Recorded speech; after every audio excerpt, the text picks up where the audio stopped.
If you can just state your name, the year you graduated, and the college degrees you have.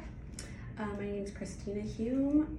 I graduated in 2020 from Pueblo Community College, and I got my associates there for dental hygiene. Is that the only college degree you have? No, I have a BA in business and an associate of art as well. Yeah. Why did you choose dental hygiene after those degrees? Because I went to art school first, and then when I got into the real world, I realized I didn't really want to do that. And then I went to business school because I thought, hey, that's a lot of different opportunities. I could find something I like, and same thing, I didn't really love anything I was doing. And then I went back for hygiene, and luckily I loved that one, and I've been doing it ever since. So in hygiene, what is it that you do within your job? Luckily, because we're in Colorado, we get to diagnose and treat perio disease. That's primarily what I do. I'm happy that I work at a practice where we do have a higher percentage of people with perio, a higher diagnosis rate, mostly just due to, kind of where we are in the city. So I spend all of my time either doing perio maintenance for patients or root cleanings. So. What did you think was the most important factor to being successful in dental hygiene school?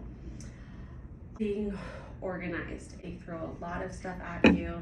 You could get a 2-year degree in hygiene, or you can get a 4-year degree in hygiene. So you're learning all this stuff, and especially in a place like Colorado, where, like I said, you get to diagnose, you get to do local anesthesia, you get to do so many more things that other states can't, and you're learning all of that in 2 years. It's a lot of stuff. So I would say the number one thing is being organized. That really helps you, really get everything done, get everything accomplished, learn everything, schedule your study time. If you're not organized, it gets away from you. Does it differ a lot from art school or business school? Is it less tedious? I mean, it's different. Obviously it's different, but I would say just the amount of content you need to learn to be able to treat patients in clinic, to be able to pass your written boards, your clinical boards. You're obviously spending a lot of time finding patients when, and especially at first, it's like you don't even really know what you're looking for, but then you're trying to find patients to come and help you. It just takes a lot more.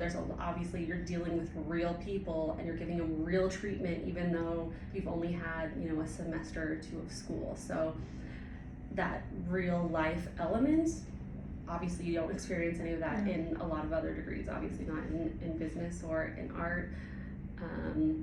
And just the amount of content that you have to learn to be able to actually be able to treat these people properly.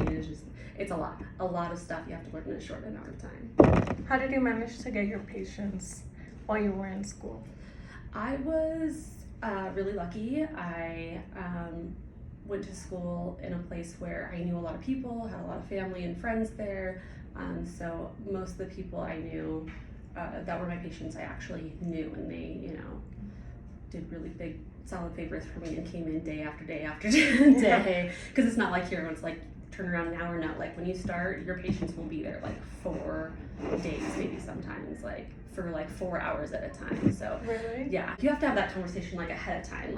I'm a new student, you're gonna have to come back, and first you kind of evaluate them and do a bunch of stuff, and then it's usually at that first appointment you get the treatment. You might be able to start, probably not, especially in the first semester or 2 that you're treating patients.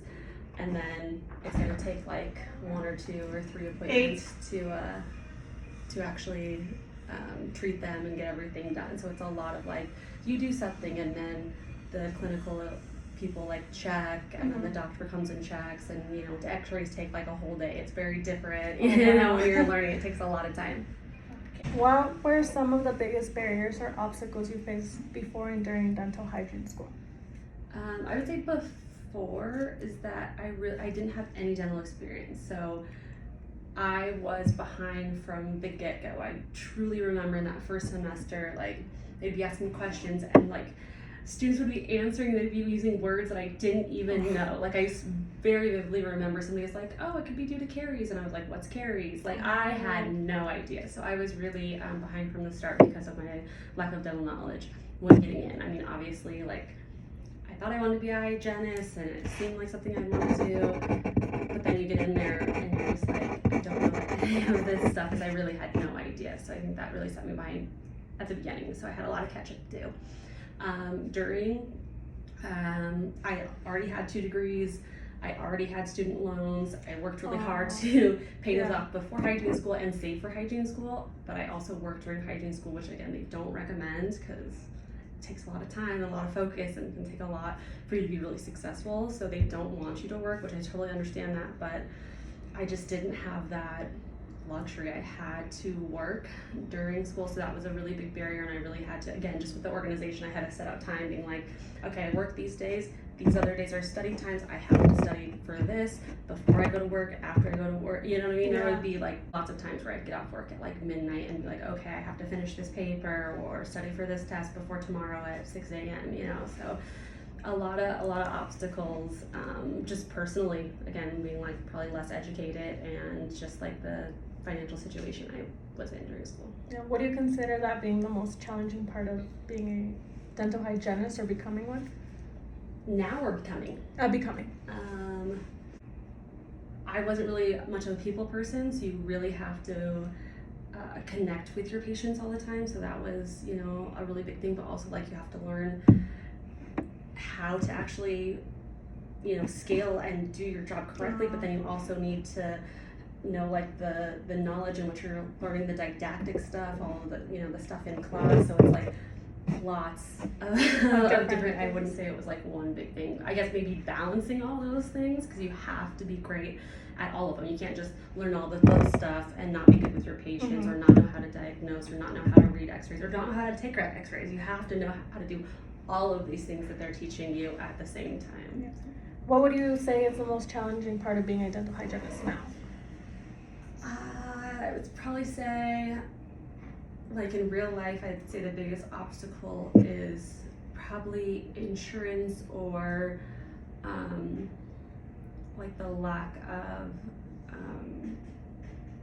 maybe ability of the patient to do it, whether they feel like it's financial or maybe culturally they just don't, it's not important to them.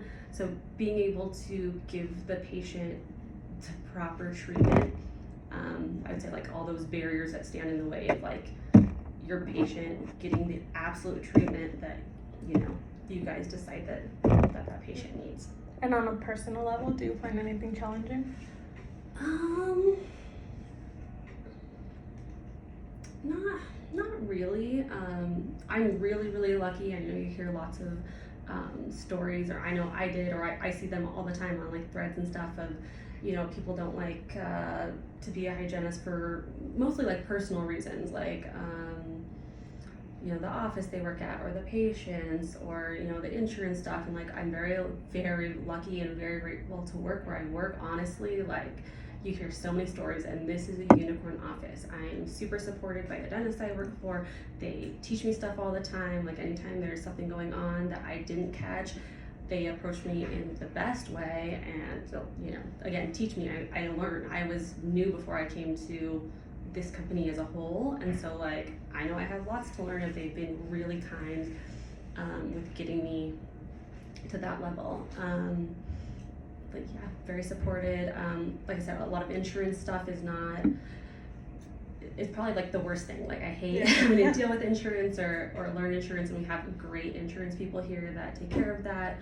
The patients are, you know, a lot of them are super kind and open-minded. When I say things, they're not really like, no, I just want this and that's it, and kind of shut down. Like I'd say this is a great environment, and that allows the patients to be like open-minded about the conversation that we have about their oral health.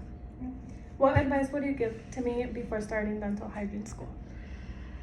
Get organized, get all your ducks in a row, have your goals set, know, you know, what you want to accomplish each semester. If you have a plan, you'll succeed. Well, thank you so much for your time, Christina. Appreciate You're it. welcome.